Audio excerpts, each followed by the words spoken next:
ಈ ಅಕ್ಕ Indian education system ಬಗ್ಗೆ ಏನ್ ಹೇಳತಾಳ ಅಂತ ಫಸ್ಟ್ ವಿಡಿಯೋ ನೋಡ್ರಿ. मैंने हर जगह टॉप किया, 10th में टॉप किया, 12th में टॉप किया, ग्रेजुएशन में टॉप किया, एमए में टॉप किया, पटवारी ज्वाइनिंग हुई मेरी, मैंने पटवारी में भी टॉप किया, मैंने जनरल की सीट से फाइट किया, मैं यहाँ सब इंस्पेक्टर बनी, सब इंस्पेक्टर भी मैंने अपनी कैटेगरी से फीमेल में टॉप किया।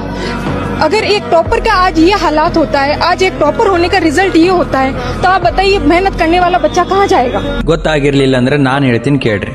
ಈ ಅಕ್ಕ 10th ದಾಗ ಟಾಪ್ ಮಾಡಿದ್ಲ, 12th ದಾಗ ಟಾಪ್ ಮಾಡಿದ್ಲ, ಇವನ್ ಡಿಗ್ರಿದಾಗೂ ಟಾಪ್ ಮಾಡಿ ಕಷ್ಟಪಟ್ಟು ಓದಿದ್ಲ. ಕಷ್ಟಪಟ್ಟು ಓದಿದ್ಮೇಲೆ ಎಷ್ಟೋ ಸಲ ಎಕ್ಸಾಮ್ ಕೊಟ್ಟ ಮೇಲೆ ರಾಜಸ್ಥಾನದಾಗ ಸಬ್ ಇನ್ಸ್ಪೆಕ್ಟರ್ ಪೋಸ್ಟ್ ಸಿಗ್ತೈತಿ ಅಕ್ಕಾಗ.